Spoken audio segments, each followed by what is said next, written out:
Olá, a graça e a paz de nosso Senhor Jesus Cristo seja com a tua vida. Eu sou o pastor Oséias e mais uma vez venho aqui com muita alegria compartilhar com você uma porção da palavra de Deus. Mais uma vez falando sobre o poder criativo das nossas palavras.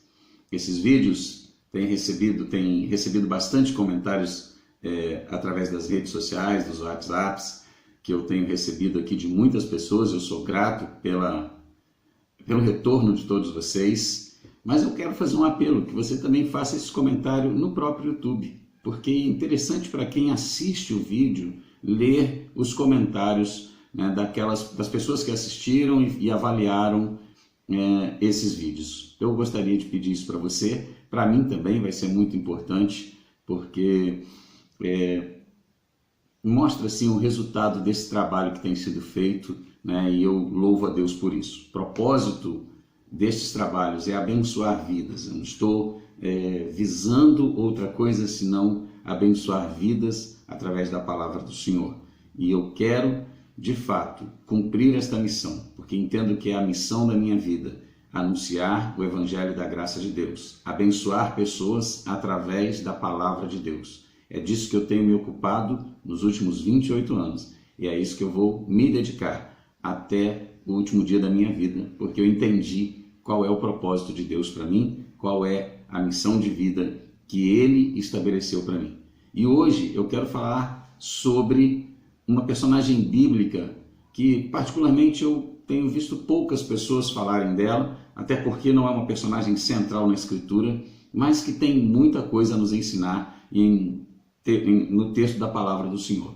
Em 2º livro de Samuel, a partir do capítulo 15, nós começamos a ler sobre a revolta de Absalão contra o seu pai, o rei Davi. E Absalão então se revolta contra o seu pai, conspira contra o seu pai para tomar o reino dele, ganha força política em relação a isso. Alguns dos homens-chave de Davi o traem, e esses homens atribuem poder político e influência a Absalão, de maneira que Davi se vê forçado a fugir de Jerusalém para preservar a sua vida. E Davi então vai se esconder, né, do seu filho Absalão. Deixa algumas mulheres no palácio, algumas das suas concubinas, para tomarem conta daquele palácio. E depois de algum tempo, Absalão vai a Jerusalém para tentar então estabelecer e consolidar o seu projeto, né, de assumir o reino no lugar do seu pai. E junto com ele vai uma pessoa, Aitofel, um dos conselheiros de Davi, um dos homens em quem Davi mais confiava. E é exatamente sobre Aitofel que eu quero falar, e sobre o poder da palavra de Aitofel sobre Davi e sobre Absalão posteriormente. Aitofel era um homem em quem Davi confiava muito, e o texto de 2 Samuel, capítulo 16, versículo 23, diz assim: naquela época, tanto Davi como Absalão consideravam os conselhos de Aitofel como se fossem a palavra do próprio Deus.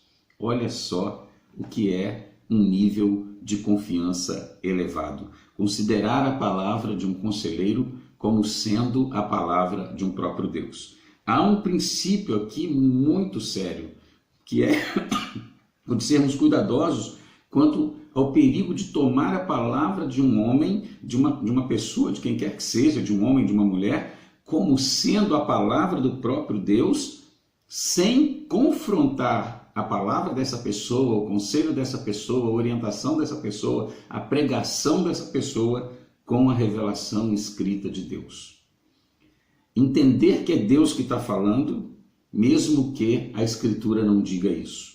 E quando Absalão chega em Jerusalém, ele pergunta a Aitofel o que ele deve fazer, e Aitofel vai aconselhá-lo e diz: entre no palácio e possua as concubinas do seu pai.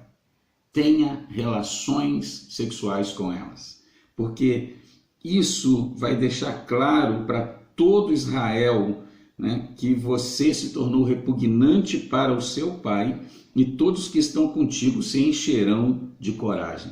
Olha o conselho daquele a quem tanto o rei Davi quanto Absalão entendiam que tinha a palavra do próprio Deus na sua boca. ele aconselha o filho a possuir as concubinas do pai, para estabelecer a sua rebelião. E esse homem, mais tarde, vai propor a Absalão que ele saia com 12.000 homens e ataque Davi. Encontre Davi onde Davi está escondido e o ataque. E ele usa uma estratégia que no versículo 17, no capítulo 17, a partir do versículo 1, ele expõe essa estratégia. Ele diz: eu o atacarei enquanto ele está exausto e fraco, e depois o matarei. Somente o rei, matarei somente o rei e mais ninguém, porque assim depois trarei o exército de volta a você, Absalão. Veja que estratégia terrível deste conselheiro. Absalão, a princípio, aceitou a oferta de Aitofel. Posteriormente, ele foi ouvir Uzai, um servo de Davi que havia ficado em Jerusalém, e Uzai dá outro conselho que ele aceita, considera melhor do que o de Aitofel. Então, aquilo que Aitofel propôs não aconteceu. Mas o propósito de Aitofel era matar apenas o rei, e então, com isso, uma vez perdido o líder, o exército voltaria para Absalão. É outra estratégia terrível do inimigo.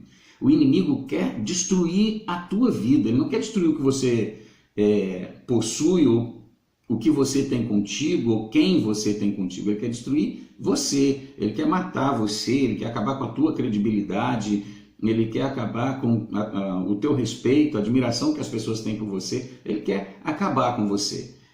E então passar a possuir aquilo que você possuía, ou a trazer para junto de si as pessoas que antes estavam com você. Te destruindo, ele intenta fazer isso. É uma estratégia terrível. Muitas pessoas, insufladas pelo mesmo espírito de Aitofel, se rebelam contra alguém e tramam contra alguém e tentam destruir essa pessoa através de mentiras, de fofocas, de falsas acusações, e alguns chegam ao extremo da morte mesmo, de tramar a morte de alguém, e depois, com essas fofocas, com essas tramas todas, eles vão desmoralizando, derrubando essa pessoa com uma trama maligna e mentirosa e trazendo para si aqueles com quem essa pessoa estava, aqueles que estavam com ele, tentando então matar essa pessoa, seja em termos ilustrativos ou até mesmo práticos, e se apossar daquilo que é dela. Essa é a estratégia de Satanás.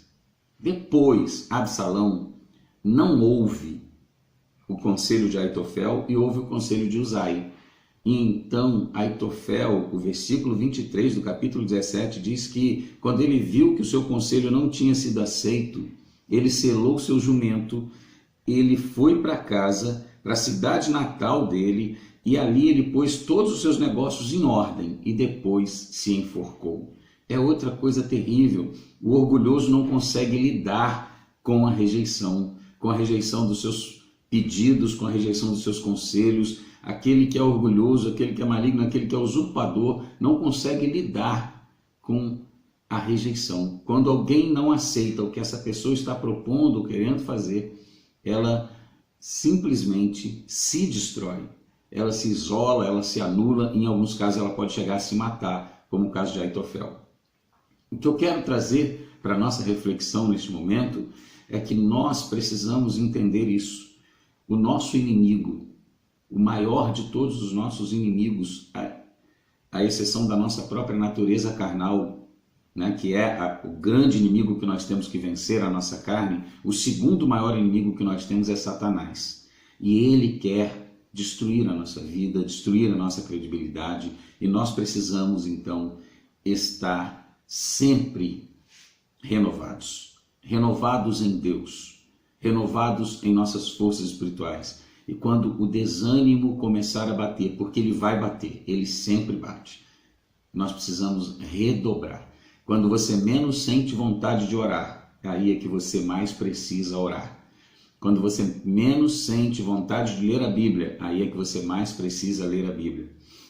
E esse é um alerta. O outro alerta é: cuidado com quem você ouve indiscriminadamente. Pese as palavras dessas pessoas à luz da palavra de Deus. Por isso é tão importante conhecer a Bíblia.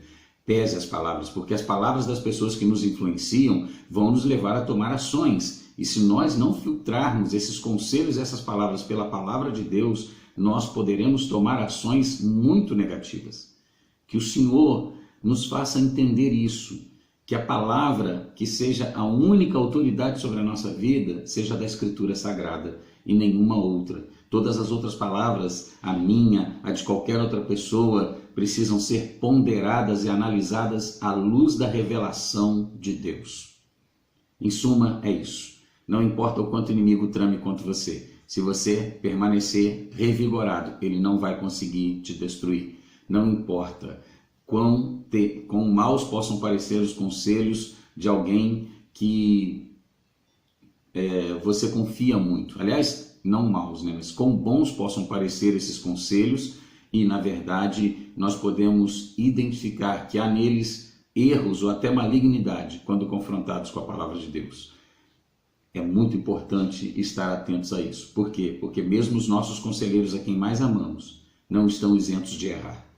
São seres humanos, como nós somos, e podem errar nas suas palavras. Por isso, a diretiva da nossa vida, aquela que nos norteia, deve ser, acima de qualquer outra palavra, a palavra de Deus. Amém? Que o Senhor te abençoe. Que o doce Espírito de Deus esteja sobre a tua casa e sobre a tua vida, hoje e sempre. Fique na graça e na paz de Jesus Cristo, nosso Salvador.